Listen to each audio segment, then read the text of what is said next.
Glória a Jesus. Nós queremos saudar a todos com a paz do Senhor Jesus. Convido aqueles que puderem nos colocar de pé.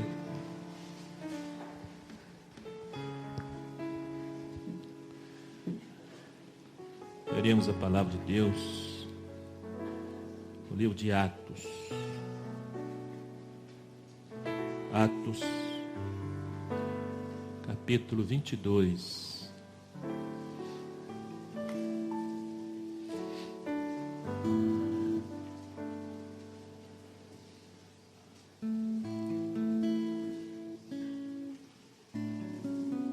Atos, capítulo 22.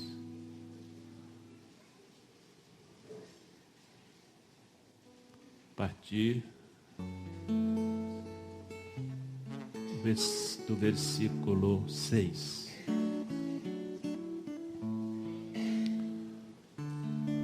Ora, aconteceu que, indo eu já de caminho, chegando perto de Damasco, quase ao meio-dia, de repente me rodeou uma grande luz do céu. Caí por terra e ouvi uma voz que me dizia: Saulo, Saulo, por que me persegues? E eu respondi: quem és, Senhor? E disse-me: eu sou Jesus Nazareno, a quem tu persegues. Os que estavam comigo viram em verdade a luz e se atemorizaram muito, mas não ouviram a voz daquele que falava comigo. Amém. Podemos sentar, irmãos. O culto não é propriedade de uma entidade.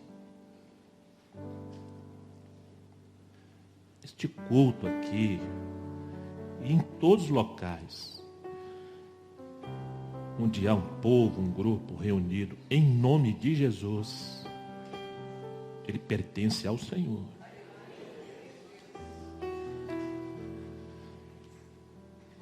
Às vezes nós viemos para um culto e nós perdemos às vezes um pouco a noção,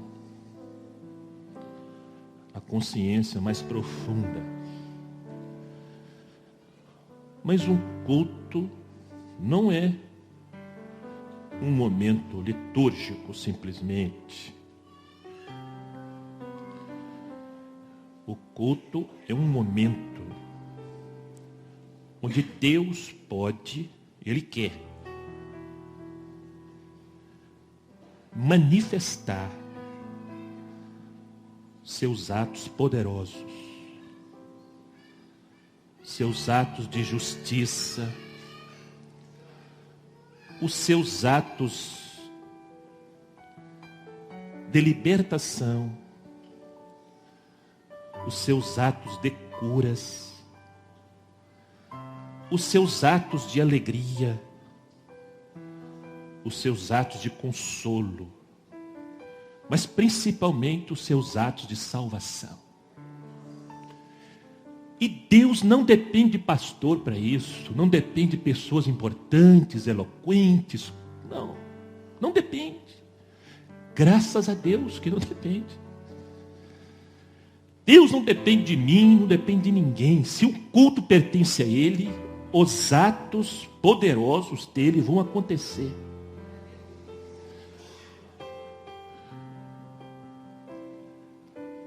Você pode até não crer, porque é um direito seu. E eu não tenho nada com isso. Mas os atos poderosos de Deus acontecem. Independente do que estamos vendo ou sentindo. Porque a fé não depende das circunstâncias. A fé é a certeza das coisas que não se veem. E os atos poderosos de Deus estão acontecendo. Não porque eu estou dizendo, é porque a palavra nos garante.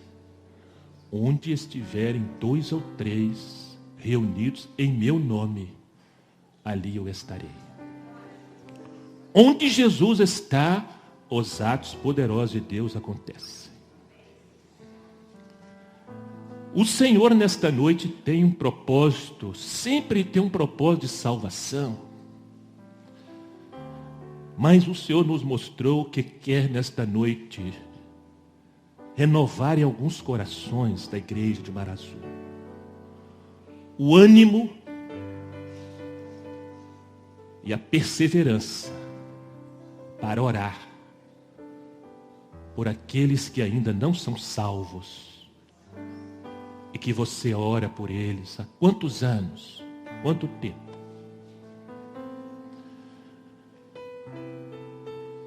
O texto que eu li, muitos irmãos aqui conhecem, porque fala do apóstolo dos gentios, o apóstolo Paulo, que era o nome romano dele. Deus não mudou o nome de Paulo, ele tinha 2 nomes. Ele tinha Saulo, porque ele era hebreu, ele era judeu, e quando ele dá o currículo dele, no testemunho dele, ele fala, eu sou hebreu de hebreus. Então ele era da linhagem pura.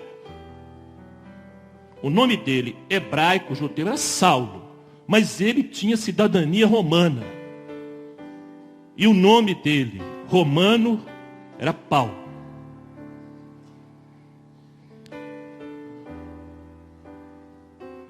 Paulo, diz a palavra que este homem, esse apóstolo extraordinário, ele foi arrebatado ao 3º céu. Ele diz que viu coisas no céu que não era lícito, permitido contar para o homem. O Senhor não permitiu. Olha só o ponto de comunhão, de intimidade com Deus que ele chegou. A Bíblia diz que os lenços e lençóis de Paulo curavam.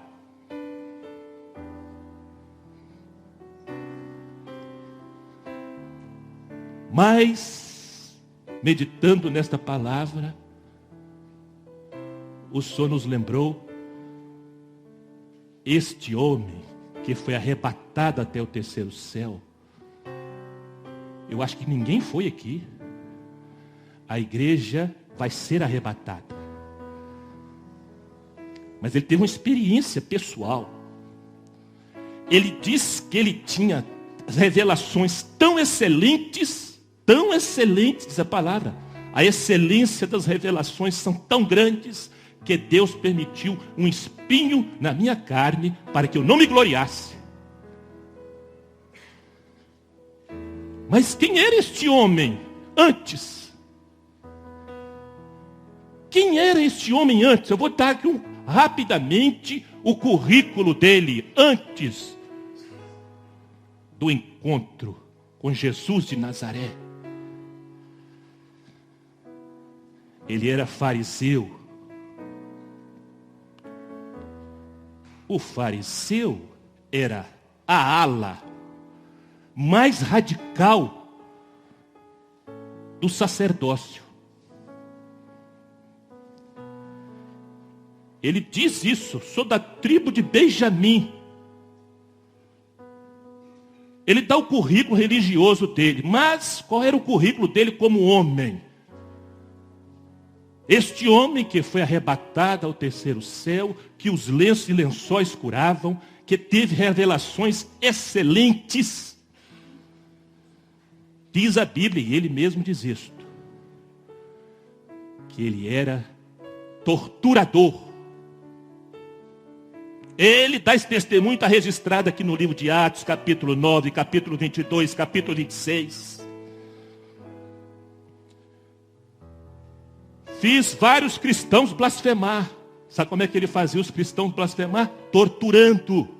Ele torturava os cristãos. Ele não era só torturador, não. Ele era assassino. Ele mandou matar Estevão. Ele permitiu na morte de Estevão. Ele diz isso. Ele não era só torturador e assassino, não. Ele diz aqui mesmo no capítulo 22, 26, não. Ele diz que ele perseguia os cristãos de maneira enfurecida, que ele respirava ameaças. Meus irmãos, Paulo usa no original a expressão, eu era uma fera selvagem. A expressão no original é, eu era uma fera selvagem. A expressão que ele usa é a expressão de uma fera, quando ela foca a vítima e ela parte para despedaçar. Era um homem colérico, sanguinário, violento. Por que ele fazia isto? Porque a pregação da igreja primitiva era que Jesus de Nazaré tinha ressuscitado e que Jesus era o Messias. Aquilo para ele, para a religião dele que ele vivia, era uma afronta tremenda, porque a religião dele dizia, o judaísmo dizia, que quem morria no madeiro era maldito. Como que um maldito pode ser o Messias? Ele estava agora indo de Jerusalém para Damasco, que ficava 230 quilômetros de Jerusalém. A Bíblia não diz, meus irmãos, que ele caiu, se foi de um cavalo, se foi de um camelo, de que foi. Mas ele estava com uma espécie de guarda sacerdotal, havia uma espécie de polícia que estava indo com ele para Damasco. Ele tinha conseguido cartas do sacerdote, do sumo sacerdote, para perseguir os cristãos, para matar, para trazer manietado. Era este homem. Ele estava disposto a andar 7 dias. Certamente ele estava numa montaria, pela posição dele, pela cultura dele, pela importância dele. Ele não andava a pé. Mas a Bíblia não diz. Mas a Bíblia diz que esta fera selvagem, eu pergunto aqui, vou parar a mensagem aqui. O marido pelo qual você está orando tem um currículo pior do que esse? Eu creio que não.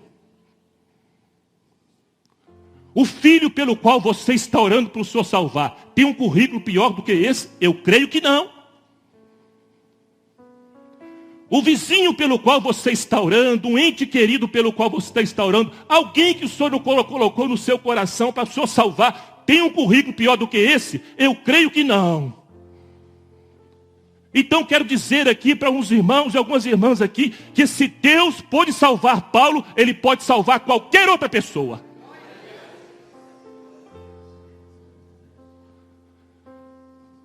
Porque se a graça de Deus, se o amor de Deus alcançou um homem como Paulo, que era uma fera selvagem, que respirava ameaças, que estava disposto a andar 7 dias simplesmente para perseguir os cristãos.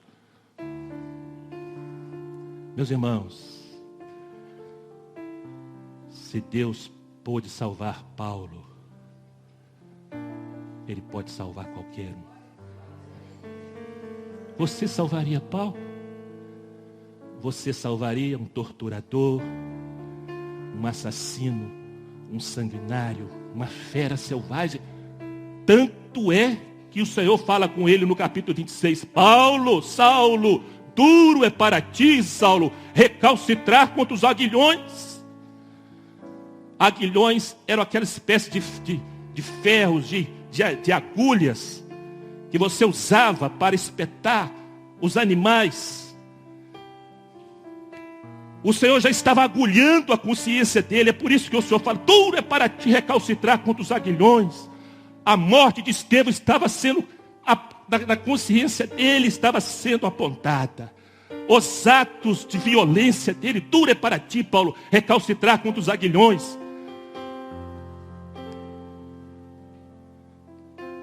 E a palavra diz, meus irmãos, que perto do meio-dia, o céu vai se encontrar com a terra. A salvação é isso.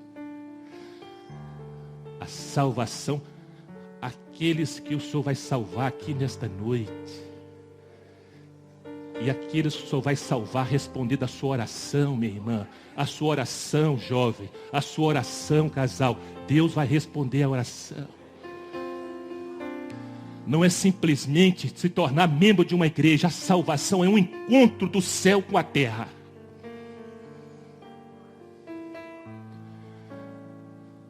Deus tinha que derrubar Paulo mesmo.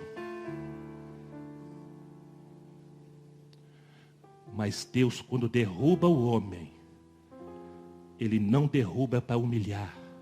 O mundo faz isso. O mundo, o amigo derruba o amigo. O colega de trabalho derruba o colega de trabalho para pisar. Mas Deus não. Deus derrubou Paulo.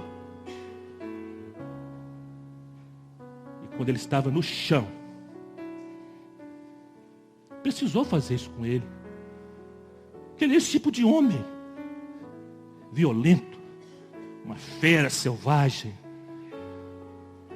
Deus derruba ele. Você está vencido agora, hein? Eu sou mais forte que você, Paulo.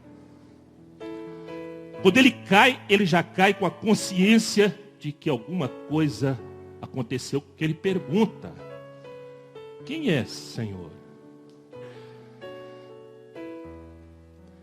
Eu sou Jesus Nazareno, a quem tu persegues. Por que Jesus respondeu assim? Usou a expressão Nazareno, porque a igreja pregava: Jesus de Nazaré morreu, Jesus de Nazaré ressuscitou, Jesus de Nazaré vai voltar. E a igreja prega hoje a mesma coisa: Jesus de Nazaré morreu, Jesus de Nazaré ressuscitou e Jesus de Nazaré vai voltar. E é por isso que o Senhor falou com ele: eu sou Jesus Nazareno. Porque você está me perseguindo, Paulo. Mas eu estou perseguindo os cristãos. Não, você está me perseguindo, fera selvagem.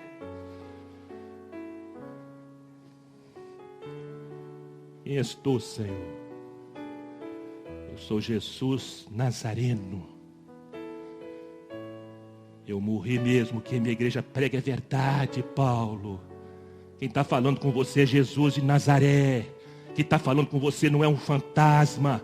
Quem está falando com você não é simplesmente uma ilusão. Quem está falando com você é Jesus de Nazaré. Eu estou vivo, Saulo. Jesus de Nazaré está vivo. Jesus de Nazaré está glorificado. Jesus de Nazaré vai voltar. Paulo, você está me perseguindo. Eu sou Jesus de Nazaré.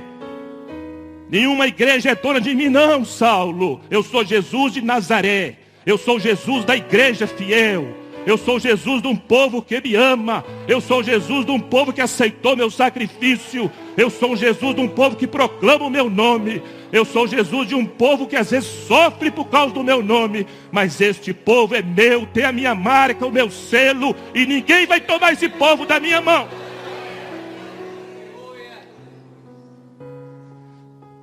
Eu sou Jesus de Nazaré. Qual foi a palavra que o Senhor falou com ele? Levanta. Meus irmãos, às vezes Deus vai fazer isso, viu? Viu, irmã? Viu, jovem? Às vezes Deus vai fazer isso com seu esposo.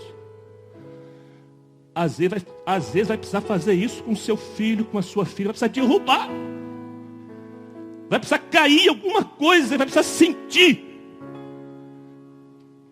o chão. Sentir o cheiro do pó. Sentir que o alto é mais forte. Mas sabe qual a outra palavra que o Senhor vai dar? A mesma que ele deu para Paulo. Levanta. Levanta. Deus, quando derruba o homem, derruba para levantar. O mundo derruba para pisar e humilhar, mas Deus não. Deus derruba para levantar. Todos nós que estamos aqui nesta noite, um dia o Senhor falou conosco. E Ele disse aqui: todos viram a luz, mas só eu ouvi a voz. Por quê? Por quê? Sabe por quê? Porque a salvação, irmãos, é individual. O que o Senhor está falando com você aqui nesta noite, só você vai ouvir. Deu para entender? O Senhor está falando aqui de diversas formas a muitos corações, mas só você vai ouvir. Aquilo que Ele quer que você ouça, só você vai ouvir. Ninguém mais vai ouvir, porque a salvação é individual. Ele levantou com os olhos físicos cegados, mas os olhos da alma abertos, porque ele entendeu agora que aquela luz não era simplesmente uma luz, um fenômeno da natureza, não. Aquela luz era a luz da salvação. E a voz era a voz do Salvador. Meus irmãos, hoje à tarde eu estava fazendo algumas visitas. E quando nós voltávamos para casa, estava eu, o companheiro, mais outro irmão. Eu vi uma cena extraordinária. Eu me lembrei na hora de Saulo. Eu falei com os irmãos, comentei com o Anderson. Era um casal de cegos. O esposo e a esposa, todos dois cegos. A bengalinha na calçada, todos dois com a Bíblia na mão. Todos dois indo para a igreja. Aleluia. Eu glorifiquei o Senhor. Senhor, que cena tão bonita. Que cena tão bela. Um casal de cegos. Os olhos deles estão cegos. Mas existe uma luz que brilha nos olhos deles. Que não brilha ainda nos olhos de muitos ainda. Meus irmãos, esta luz brilha nos nossos olhos. Esta luz brilhou nos olhos de Paulo. Como é bom vir para a igreja. Quanta razão eles têm para não ir para a igreja. Eles são, mas eles estavam indo para a casa do Senhor. Não sei qual igreja eles estavam indo. Não me interessa qual igreja. Eles estavam indo para a casa do Senhor. E às vezes nós temos tanta condição, não é? E não viemos. A palavra é essa, meus irmãos. O Senhor disse que ia renovar nesta noite o ânimo e a perseverança de alguns corações aqui, para continuar orando pela salvação, porque se Deus pôde salvar Saulo ou Paulo, Ele pode salvar qualquer outra pessoa. Vamos fechar os nossos olhos.